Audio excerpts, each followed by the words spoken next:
Hello mga kaulam! Ano ga? Ay di ari ngay may tayo kakain na. Diyos ko po, Rudy, ako'y may kwento sa inyong maiksilaang. Ako'y may observation ngayong araw na ito. Siyempre, doon sa mga teacher, makaka-relate ito. Kapag ikaw ay may observation, ikaw ay aligaga ng ilang araw sa pagpe-prepare.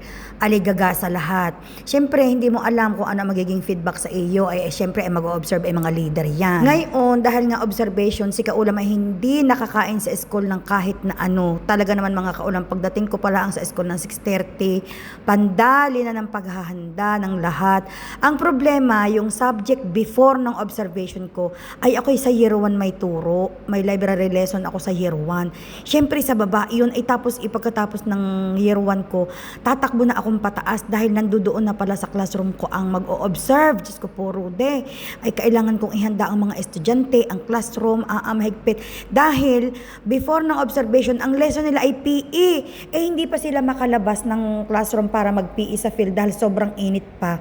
So dito sila sa classroom nag-PPE. So ang classroom ay sobrang gulo dahil naglaro sila. Nandito na yung mag-o-observe. Diyos ko po, Rudy, talagang hindi ko maintindihan ang aking gagawin. In short, ako'y na-stress ng very very light. Tapos nagutom at hindi nga nakakain. Nung ako'y mahimasmasan, ay ako'y nasa school bus ng pauwi ng bahay. Tapos, ayan nga mga kaulam, nung ako'y kumain na, dahil ang ating ang ulam ay ulo ng salmon na sobrang sarap na sinigang na may sitaw at saka labanos at nilagyan ko ng kamatis at saka kalamyas na tuyo. Ako'y nagmamadali pa rin kumain mga kaulam dahil tatakbo naman ako sa aking estudyante sa kanilang bahay. Nai-imagine ganin nyo ang aking buhay mga kaulam. Pag upo ko ng school bus nung pauwi na, bagyan na ako nakahinga ng maluwag.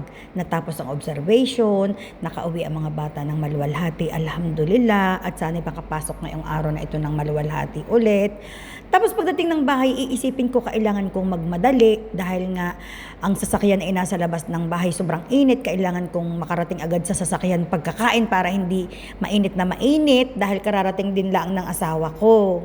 Kami ng asawa ko dyan ang kumain, kami magkasalo. Kaya lamang mga kaulam, hindi pa siya makapagpakita sa camera. At syempre, nagluluksa pa. Ayaw naman niya ng kami tatawanan. Tapos ang kanyang pamilya sa Iran ay nagluluksa. Syempre, natanggap naman na ng asawa ko iyon dahil alam niya noong pang nag-announce na ang doktor na ang kanyang ama ay may stage 4. Unti-unti na niyang tinanggap at ipinaunawa naman niya sa pamilya na kailangang tanggapin. At hanggang doon na lang talaga. So, ang pinaka-highlight diyan ay sobrang bilis kong kumain, sobrang pagmamadali. Dahil habol ko talaga, parang hindi naman natakbo ang oras, ay hinahabol ko. At alam kong ang papunta doon sa bahay ng estudyante ko, medyo traffic baga doon. Ay di, para hindi ako masyadong malate. Dahil pag ako'y masyadong na-late, ang bata ay inaantok. Dahil ang bata ay galing pa sa school, yun pagod sa school maghapon. Siyempre, pagdating sa bahay, aantokin. Ayaw na ayaw ko sa lahat na nagtuturo na ang bata ay inaantok. Diyos ko po, mahigpit. Pag sa hirap naman mga kaulam turuan ng bata na inaantok, hindi mo maintindihan. Ang ginawa ko nga nung bandang huli pinatayo ko at aking pinalundag at kami nag-exercise at kami sumayaw ng kaunti.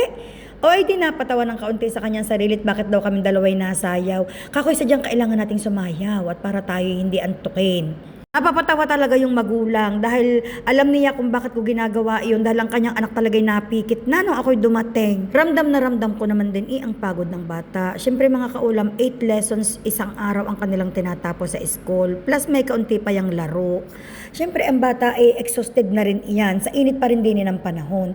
Tapos pagdating sa bahay, tuturo na naman ako. Di ang bata ay ringgo na, yung rendido na. Kaya ko ang ginagawa ko ay dinadahan-dahan ko lang sa kanya.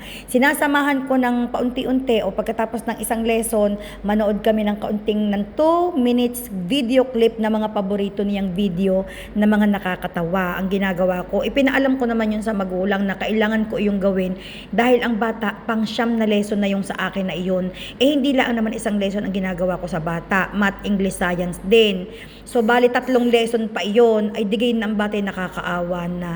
Sa totoo lamang, nakakaawa talaga dahil hindi naman sila makababa ng bahay pag ganitong summer at sobra namang init. Digay kulong na sa school, kulong na sa bahay, aral ng aral. Ang batay nauulaga na rin minsan pagkagayon sa halip na matuto. Kaya lamang itong batang tinuturo ko, ito'y napaka-hyper. Pero sa akin ay siya ay may bait. nasabi nga ng magulang sa akin, Miss Daisy, sa iyo lang talaga iyan ganyan. Sa mga teacher sa school, yan ay takbo ng takbo, yan ay hindi naupo, yan ay nangungulit ng mga bata. Pero pag pinagsasabihan ko, kinabukasan daw ang feedback ng teacher ay mabait, hindi na tumatakbo, tumataas na ang kamay kapag alam ang sagot. Dahil yun ang sinasabi ko sa kanya, na hindi ka pwedeng gayon at ikay walang matututunan, lalaki kang ulaga.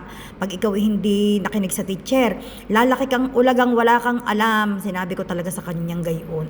Mahigpit. Kahirap iyo na ang turo, iyo pa ang payo, iyo pa ang sermon, iyo pa rin ang, sige, yan na kayo.